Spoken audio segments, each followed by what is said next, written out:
Consumers want to know the facts about the products they buy.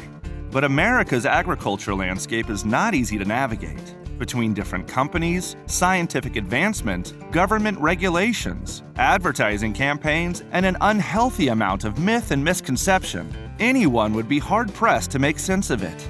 That's where Real Ag comes in. From the producers who make your food to the store where you buy the final product and everything in between. This is Real Ag. Bees are an essential part of our ecosystem. Doing more than just creating honey, bees pollinate plants, which helps them grow, breed, and produce food. Pollination is incredibly important for the reproduction of many plants in our ecosystem, and bees do more pollination than any other creature. We will discuss bees on this episode of Real Ag. Production of Real Ag is made possible in part by an underwriting grant from the Kansas Soybean Commission, the Soybean Checkoff, progress powered by farmers.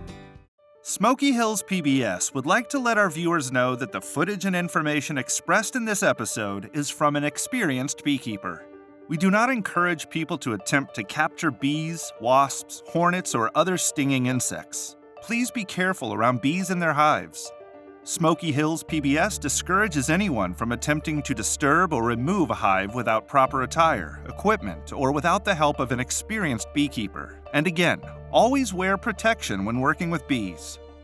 Bees are incredibly important to Kansas's and the rest of the world's food supply. 85% of plants exist because of bees. More than 100 types of crops are pollinated by bees, including fruits and vegetables such as avocados, soybeans, asparagus, broccoli, celery, squash and sunflowers for oil, cucumbers, citrus fruit, peaches, kiwis, cherries, cranberries, and melons, as well as clover and alfalfa that feed our cows.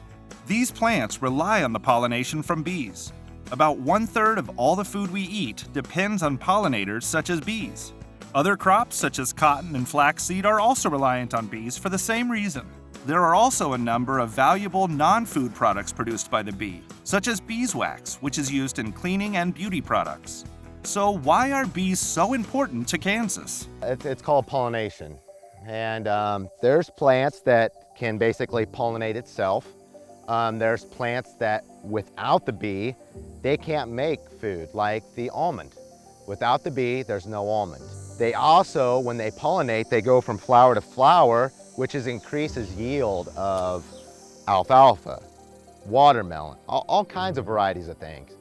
1/3 of every bite we take, it's been pollinated by the bee. So you think every third bite, that had something to do with the bee. So they basically up production.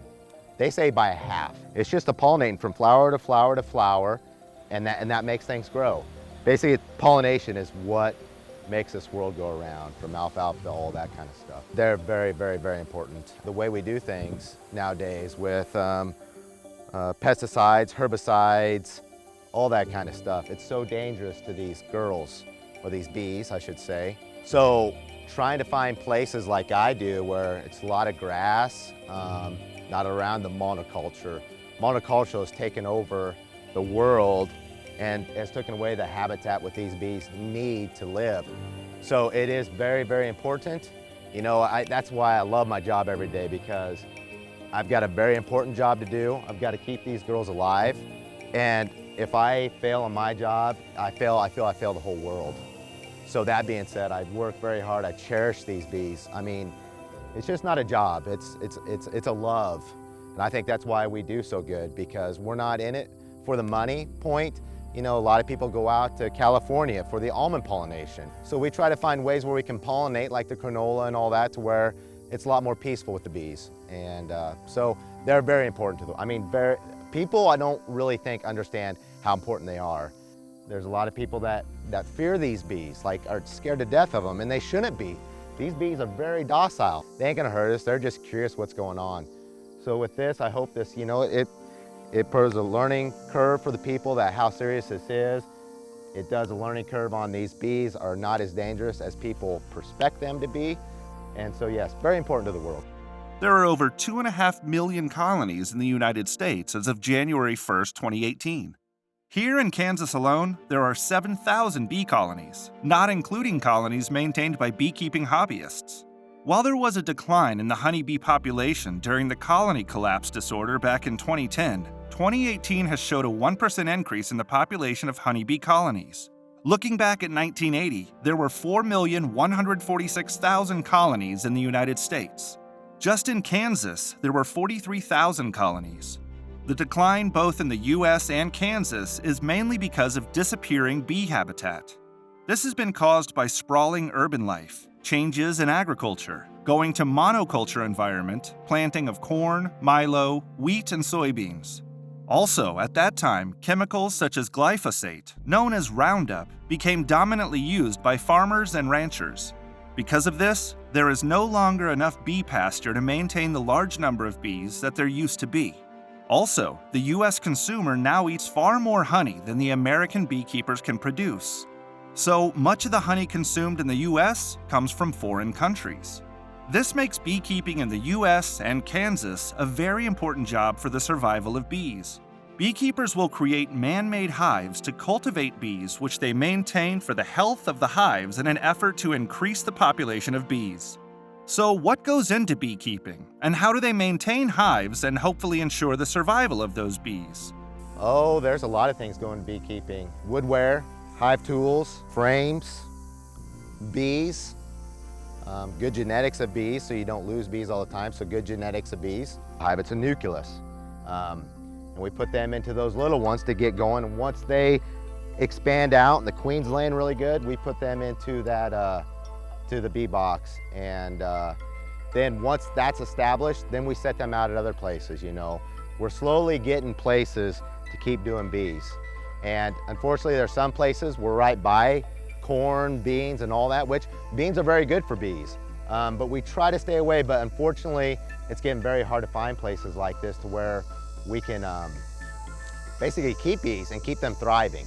So this is 5 acres and I can hold 40 hives here and they can sustain themselves pretty good. It depends on the area. Some areas, you know, this could be in another spot and it may only be able to hold 5 hives. It's just depending on what's around, and it's just kind of, you know, just filling the bees out. You don't dump 40 hives here and say, well, they're gonna make it. We slowly add hives if the ground or the land can sustain it.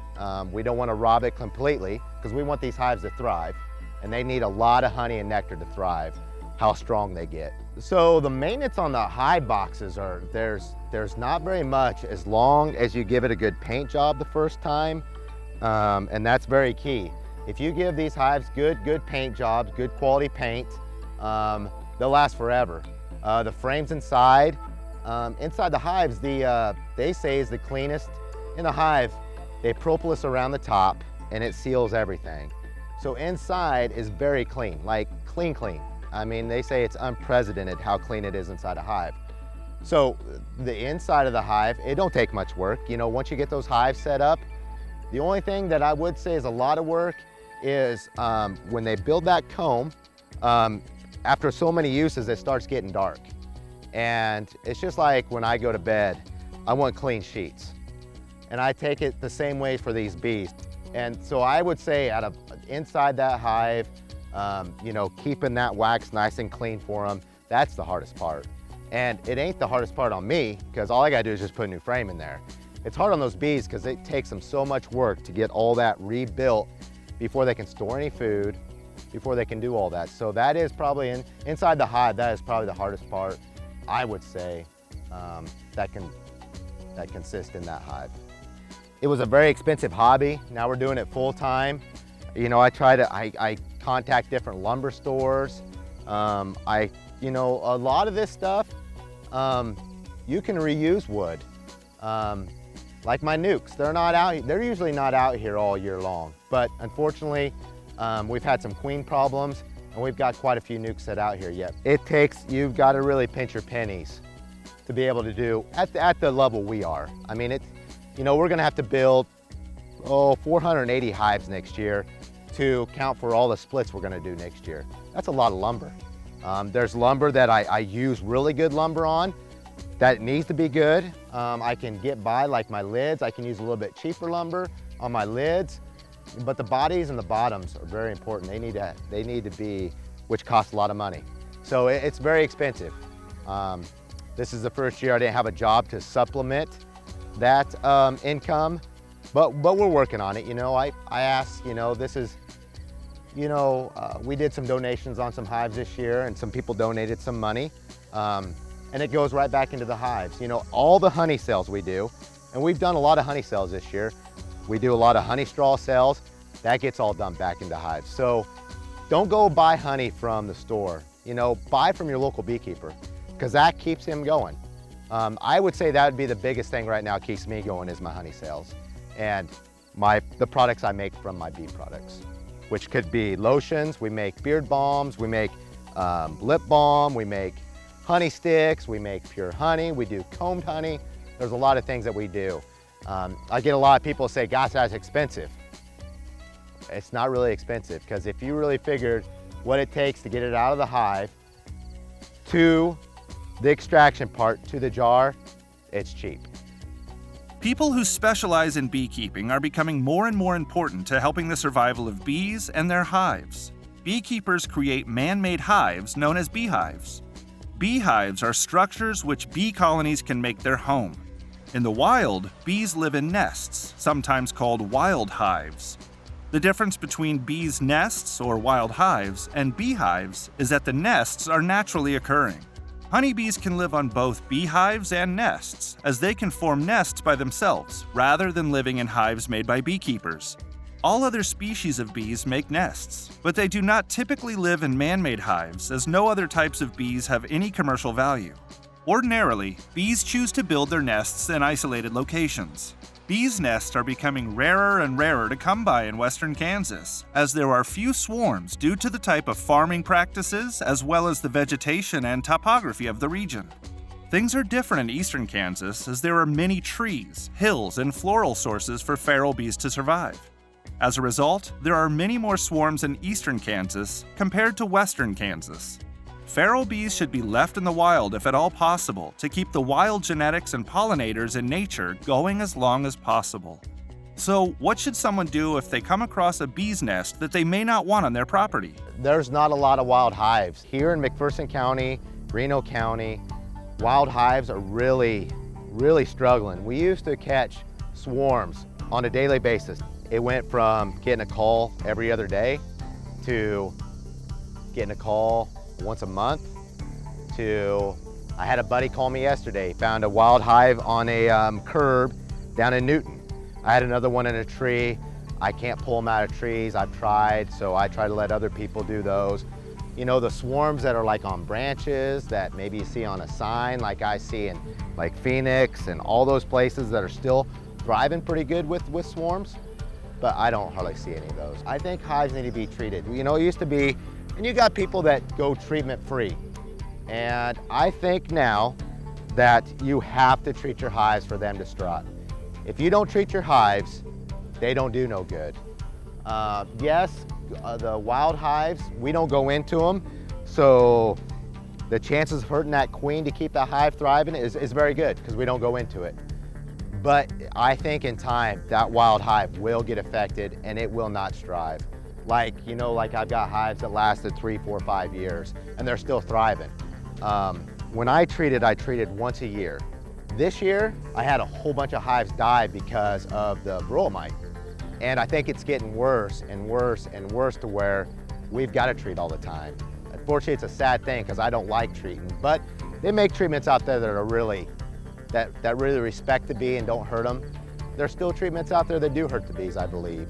And on when you put that treatment on, when you can extract that honey, the honey sometimes can't be on when you do your treatments, so that's a lot of work. But there are treatments out there that are good for the bees, and that's what we're gonna have to start doing more of. So I think with the wild hives, yeah, they're out there, but I think they're really gonna struggle coming up years. Call a beekeeper, don't kill them. They're very precious. You know, with your agricultural departments here in Kansas, you know, they've got programs, if you do lose hives, that you can sign up for, but they're not out here in the battlefield. And so we, you know, it seems like every year something new happens. Every year something new happens. Whether it be like this year, losing queens. Never seen so many queen losses this year. But yeah, we are on the battlefield. It's us to decide what needs to happen next. If the yellow hornets come or those fighting Asian hornets come, I truly really don't know what I'd do. I just have to battle it through, do some experiments on some things, maybe put a deeper hive entrance on there, reducer so that they can't get to the hive and the hive has a better chance of protecting it. But I don't know. But we are the ones that figure it out. We have to. As beekeepers try to improve the populations of bees in Kansas, bees are still struggling to survive. But what are the biggest threats to bees? And what can people do to help the bee populations grow? We as beekeepers, we try to know what these bees are doing. We try to give them everything they need to strive, thrive, and become a powerhouse colony. But I don't think we truly know what those bees really need. I wish the bees could tell us. I wish they could say, hey, I need this or I need this. But we go in there thinking we're gonna try to help these bees as much as we can. And we go in there and we pinch queens if we're in there looking too hard. You know, there's pollen traps where you can put pollen on the bees and collect pollen. But you've got to turn that on and shut that off. Do we know the actual time to turn that on and to shut it off? Yeah, we kinda, because they're storing a lot of pollen in there, so we can actually take some from them. But when we as beekeepers open that hive, I think we are the biggest threat to them. Not saying that we're bad. I don't want to portray us beekeepers as bad, but these bees know more than what we know and what they need. And that's why I don't go into them a lot. I go into them, I try to go into them once a week, maybe 2 weeks, but I try to leave them alone because they can survive on their own. But I still monitor the beetles, the tracheal mites, the varroa mites, and I keep that at bay for them so they ain't gotta suffer and go through all that stuff. The past probably 7 years, we've had a lot more mite problem. So basically disease problem.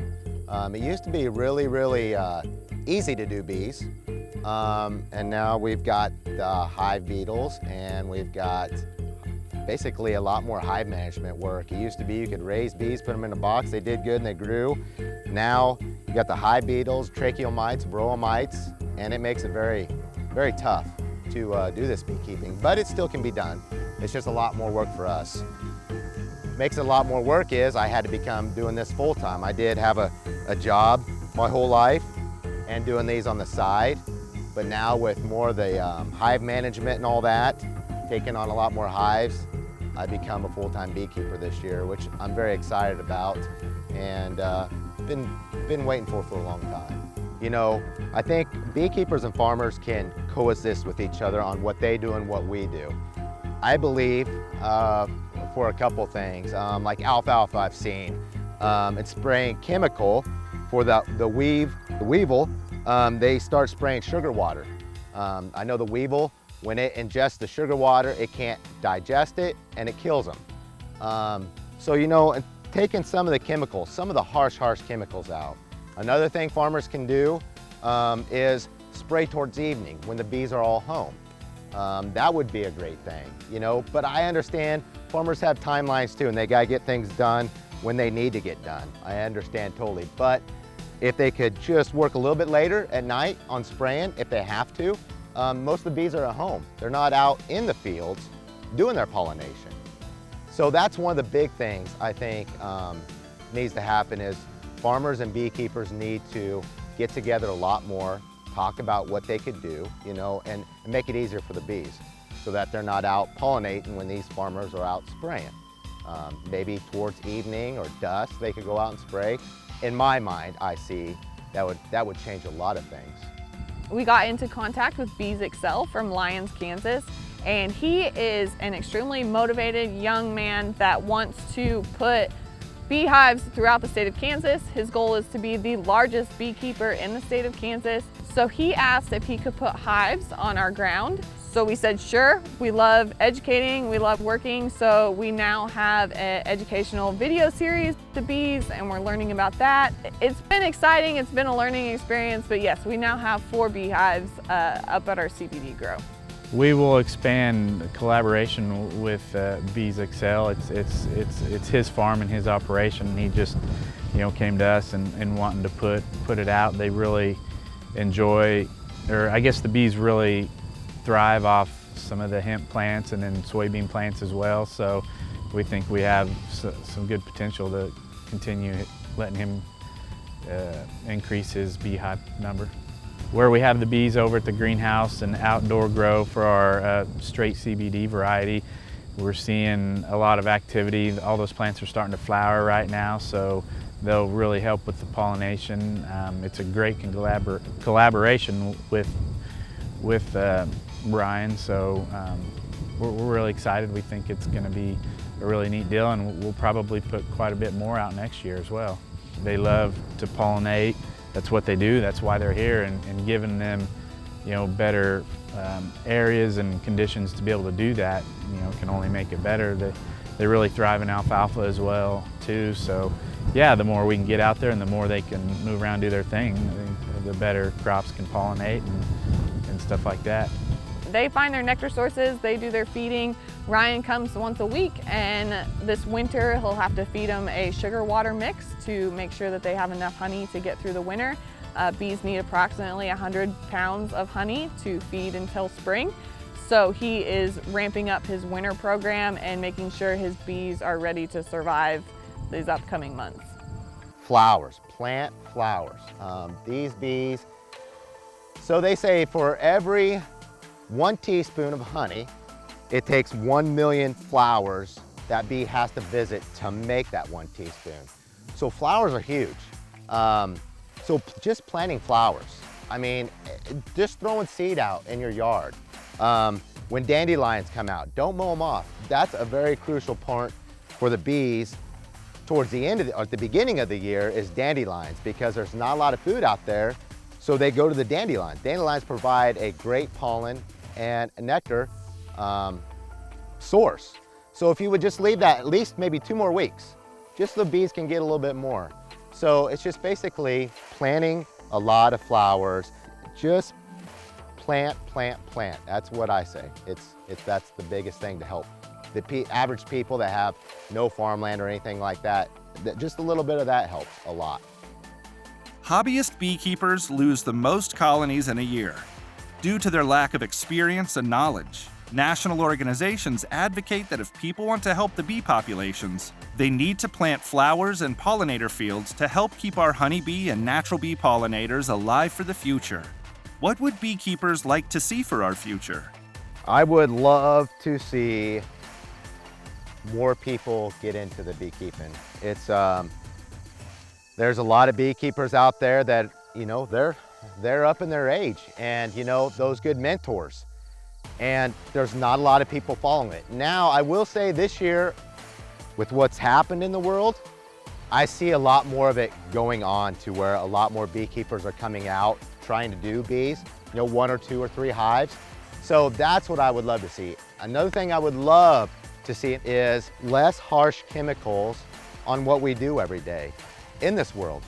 There's sprays that we can do that will not harm these bees, that will kill weeds, that will do all of it. There's some sprays that you have to use to get the job done. I understand that, but maybe back off of the harsh chemicals and give these bees a little bit more of a chance. Maybe plant some more trees so they have a habitat to go into and live, these wild beehives. That's what I want to see. I want to see the bee colonies go from 2 million back to 10 million colonies, That's what I want to see. I want to do bee classes so people can learn about these bees and what they do.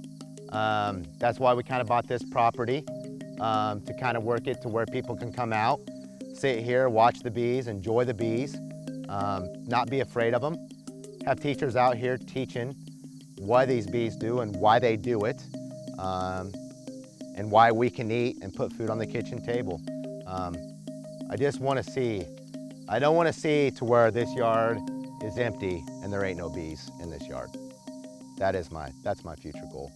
The symbiotic relationship between bees and people is becoming more and more important, as our way of life may very well depend on the survival of the bee.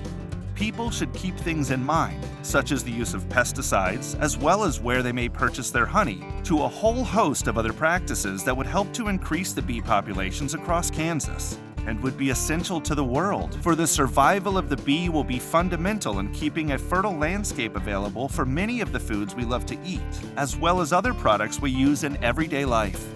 We hope you enjoyed this episode of Real Ag on bees. As always, you can check out this and other episodes of Real Ag on SmokyHillsPBS.org. From the producers at Smoky Hills PBS, this has been Real Ag. Production of Real Ag is made possible in part by an underwriting grant from The Kansas Soybean Commission, the Soybean Checkoff, progress powered by farmers.